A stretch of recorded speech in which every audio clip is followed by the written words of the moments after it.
Hello लोगोफोर खुलुमबाय। गिबियावनो आंनि चेनेलनि गासै नायगिरि नोंथांमोनखौ बरायना लाग्रोनाय जाबाय। आसा खालामो नोंथांमोना बयबो मोजाङैनो दं होननानै। आं दिनै नोंथांमोननि सिगाङावहाय एनएसपि स्कलारशिपनि मोनसे गोजोनथाव खौरां लानानै फैनाय जादों दै। जोंहा एनएसपि स्कलारशिपनि अनलाइना जागासिनो दङ नङा होमबा?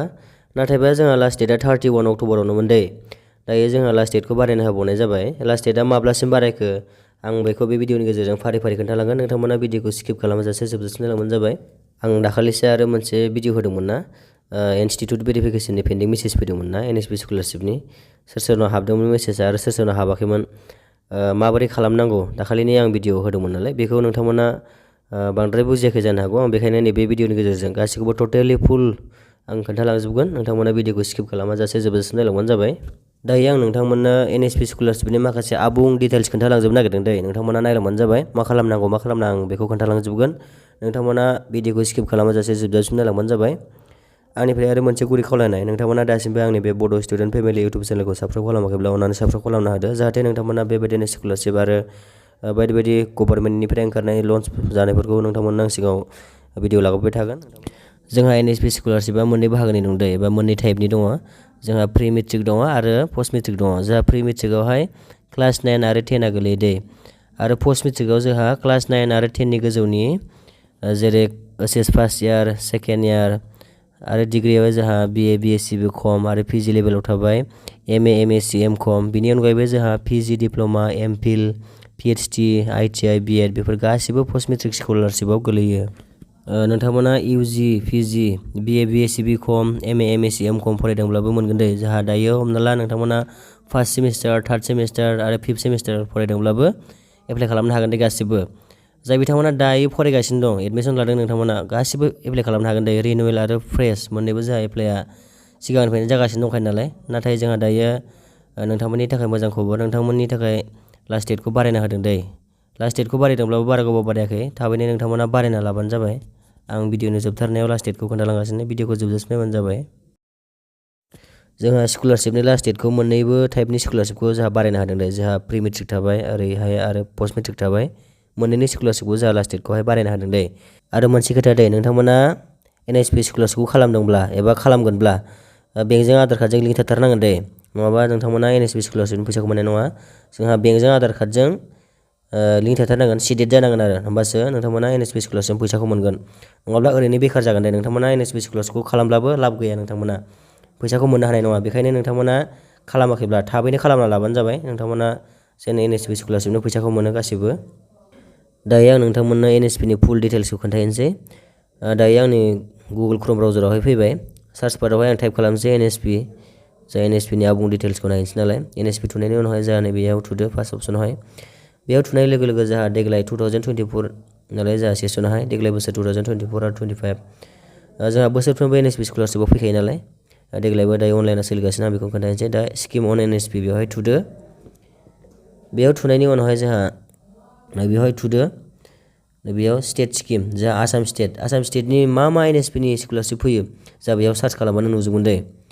जा class 9, 10, post matric, pre matric बेफोर गासिबो नुजोबगोन दे। लास्ट डेटआ माब्ला जोंहा नुजोबगोन। दायो नोंथांमोना नैयाव नायबानो जाबाय नै। क्लास 9 आरो 10 जा प्रि मेट्रिकआ मायाव गोलैयो होन्दोंमोन आं दहायनो खोन्थाखादोंमोन नालाय। क्लास 9 आरो 10आ जा प्रि मेट्रिकआव गोलैयो नालाय। हमना ला दायो जोंहा एसटि स्टुडेन्टखा नालाय, जोंहा बर'फ्राथ' गासिबो एसटि नालाय। दायो जाय बिथांमोना क्लास 9 आरो 10 फरायदोंब्ला स्कलारशिपआ एप्लाइ खालामाखैब्ला खालामनानै लादो दै नोंथांमोना गासिबो क्लास 9, 10।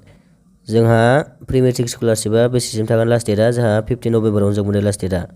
नोंथांमोना थाबैनो खालामना लाबानो जाबाय। आरो जोंहा हमना ला बेखौ जोंहा स्कुलावथ' जमा हैनांगौ नालाय, बेखौ अनलाइन मोनसे फर्म मोनगोन साबमिट खालामनायनि एप्लिकेसन फर्म। जा बेखौहाय स्कुलावहाय जमा खालामहैनांगोन भेरिफाइनि थाखाय। जोंहा हमना ला बेखौ जमा हैनानै माबा मोनसे गोरोन्थि जाबायब्ला अनलाइन खालामनायावहाय बेयो जोंहा गोरोन्थि डिफेक्टेड फैयो नालाय, बेखौ जोंहा फर्म फिलआप खालामफिननो हागोन दे। बेखौ फिलआप खालामनानै जोंहा हैफिननांगोन नालाय। जोंहा बे डिफेक्टिभआ लास्ट डेटआ दङ, जोंहा डिफेक्टिभआ बेयो 30 नभेम्बरसिम थागोन। माने बानायखानाय एप्लिकेसनखौ जोंहा एडिट खालामफिननो हागोन आरो 30 नभेम्बरसिम।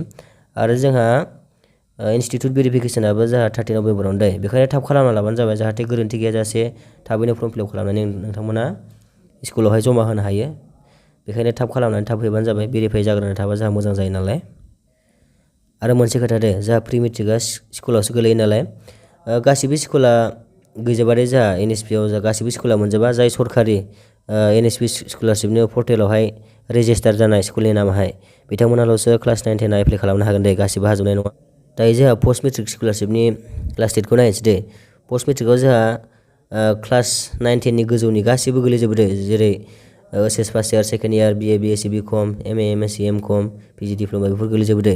जोंहा बेनि लास्ट डेटआ माब्ला बेखौ नायनोसै दे। जोंहा बोखोना नायनोसै गाहायावहाय जोंहा लास्टआव नोंथांमोना नायबानो जाबाय नै post matric scholarship ST student बेखौ नायबानो जाबाय नै पस्ट मेट्रिक ST स्कलारशिप जोंहा बर'फ्राथ' ST खा नालाय जोंहा बर'फोरा गासिबो बेखौ एप्लाइ खालामनो हागोन दे।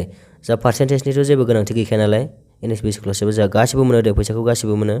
जोंहा बे पस्ट मेट्रिक स्कलारशिपनि लास्ट डेटआहाय 15 नभेम्बरसिम थागोन दे। जोंहा साननैसो सिगाङावबा लास्ट डेटआ बारायाखैमोन दे साननैसो सिगाङाव जोंहा नैबे दाथ' अक्ट'बर मास सोलिगासिनो नालाय अक्ट'बरनि लास्ट थारिखआवनो जोंहा लास्ट डेटमोन दे। नाथायबा जोंहा 15 डेजसो बारायना होबाय दे। 15 डेज बारायना होबाय लास्ट डेटखौ नोंथांमोना थाबैनो खालामना लादो जोंहा आखायावथ' बारा दिन गैया नालाय जेसेबांनो थाब हैगोन जेसेबांनो थाब भेरिफाइ जागोन बेखायनो थाबैनो लाबानो जाबाय।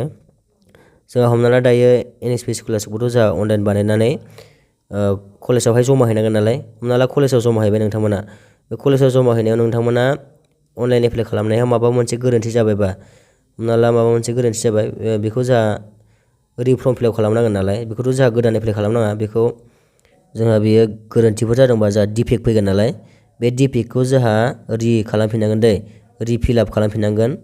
जोंहा बेनि लास्ट डेटआहाय 30 नभेम्बरसिम दं दे। हमना ला माबा मोनसे गोरोन्थि जायोबा जोंहा फर्म फिलआप खालामफिननो थाखाय जोंहा 30 नभेम्बरसिम सम दङ। लास्ट डेटआथ' जोंहा 15 नभेम्बरावनो नालाय आरो जोंहा इनस्टिटिउट भेरिफिकेसन जोंहा कलेजावहाय जमा हैगोन नालाय फर्मखौ जोंहा बेनि भेरिफाइआ जोंहा लास्ट डेटआ 30 नभेम्बर दे बेबो 30 नभेम्बरावनो नोंथांमोना बेखायनो थाब हैबानो जाबाय थाब हैबा थाब भेरिफाइ जागोन सिगाङावनो भेरिफाइ जानानै थाखानाय बायदि सुबिदा गैया बेखायनो नोंथांमोना लास्ट डेटखौ नेयालासिनो थाबैनो हैना लाबानो जाबाय।